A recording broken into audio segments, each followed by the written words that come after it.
Machine learning artificial intelligence की एक application होती है जो कंप्यूटर सिस्टम को स्पष्ट रूप से प्रोग्राम किए बिना अनुभव से ऑटोमेटिकल सीखने और सुधारने की सुविधा प्रदान करता है। यह उन कंप्यूटर प्रोग्राम्स के विकास पर ध्यान पर केंद्रित करता है जो डाटा तक पहुंच सकता है और इसे अपने लिए सीख सकते हैं। तो चलिए आगे जानते हैं मशीन लर्निंग के बारे में। हम सभी जानते हैं कि आज कंप्यूटर टेक्नोलॉजी कितनी बढ़ गई है। पहले जैसे काम को करने में व्यक्ति को कई समय लग जाते थे, उसी काम को आज कंप्यूटर टेक्नोलॉजी की मदद से बहुत ही कम समय में आसानी से किया जा सकता है। वैसे आज कंप्यूटर में बहुत सी टेक्नोलॉजी इस्तेमाल की जाती है, उनमें से एक है मशीन लर्निंग, जिसके बारे में आज हम पूरे जानेंगे। तो आप जानते हैं मशीन लर्निंग क्या होता है। मशीन लर्निंग आर्टिफिशियल इंटेलिजेंस की एक एप्लीकेशन है जो उपकरणों को अपने अनुभव से सीखने और बिना किसी प्रोग्रामिंग के अपने आप को बेहतर करने में क्षमता देती है। अगर हम सामान्य भाषा में कहें तो मशीन लर्निंग ऐसा प्रक्रिया होता है जिसमें यूजर जैसा काम मशीन से करवाना चाहता है वैसा काम करवा सकता है।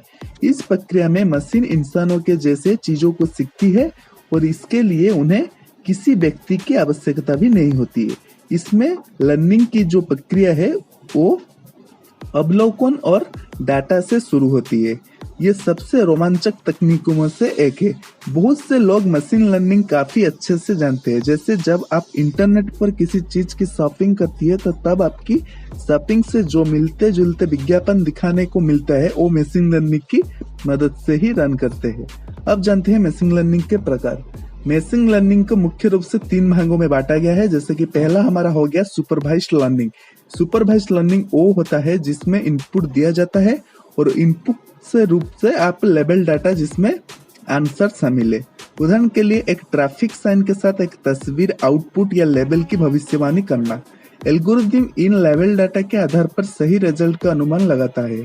सरलतम मामलों में उत्तर हाँ या नहीं के रूप में होते हैं। उसके बाद जानते हैं अनसुपरवाइज्ड लर्निंग। अनसुपरवाइज्ड लर्निंग वो होता है जो सुपरवाइज्ड एल्गोरिथम के ठीक विपरीत होते हैं। मतलब इसमें इनपुट के रूप में एग्जाम्पल और आंसर पहले से नहीं दिए जाते हैं।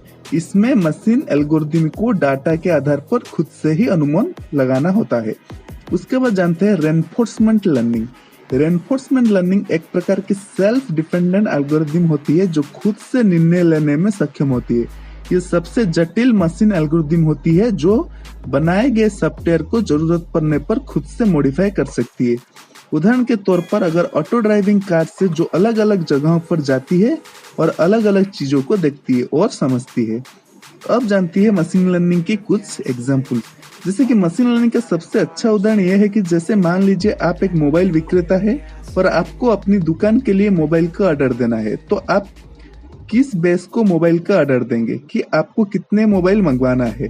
तो इसके लिए आप अपने पुराने रिकॉर्ड्स को देखेंगे कि हर महीने आपके कितनी मोबाइल सेल होते हैं, जिसके बाद आप उस हिसाब से अगले महीने का ऑर्डर देते हैं। ठीक यही प्रक्रिया हम मशीन के साथ भी करते हैं। पहले हम उसे पिछला डाटा देते हैं और वो उस डाटा को लर्न यानी स्टोर करती है और फिर इस डाटा के आधार पर वो अनुमान लगाती है कि उसे क्या काम करना है।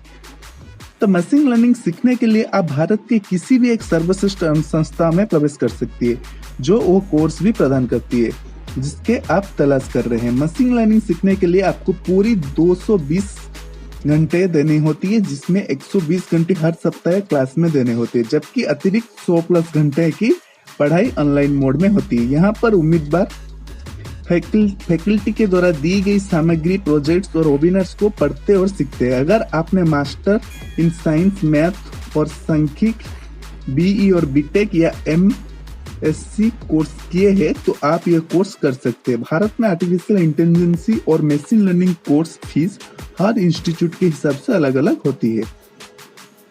आज मशीन लर्निंग के लिए बहुत सी सर्टिफिकेशन कोर्स उपलब्ध है और यह मशीन लर्निंग के बारे में सीखने का सबसे अच्छा तरीका है। ये कोर्स मजेदार और रोमांचक होने के साथ साथ इसमें गहराई से भी अध्ययन करना है। तो पाइथन का उपयोग करके डाटा साइंस को सीखना, सांख्यिक विश्लेषण, पाइथन का उपयोग करके सुपरवाइज्ड और अनसुपरवाइज्ड लर्निंग एल्गोरिथम और कार्यावर्तन, पाइथन कार्यावर्तन के उपयोग के लिए रेनफोर्समेंट सीखने का एल्गोरिथम, और लास्ट में होता है आपका गूगल टेंसरफ्लो और केरास का उपयोग करते हुए न्यूरल नेटवर्क को सीखना। तो दोस्तों, अगर आप बी और बीटेक या एमएससी के स्टूडेंट हो तो मशीन लर्निंग कोर्स करना आपके लिए करियर के लिए बहुत ही अच्छा है, जिसमें आपको मशीन के बारे में बहुत कुछ सीखने को मिलेगा। भारत में बहुत ही कम लोग को इस कोर्स की जानकारी होती है, क्योंकि यह बहुत ही कठिन कोर्स होती है जो कोडिंग से संबंधित होती है। तो मशीन लर्निंग इन के बारे में आप पूरी जानकारी आज हमें आपको शेयर किए। अगर अच्छा लगा तो हमारे वीडियो को शेयर करिए। अभी तक हमारे चैनल को सब्सक्राइब नहीं किया तो सब्सक्राइब कर लिया। आज तक इतना ही। जय हिंद, जय भारत।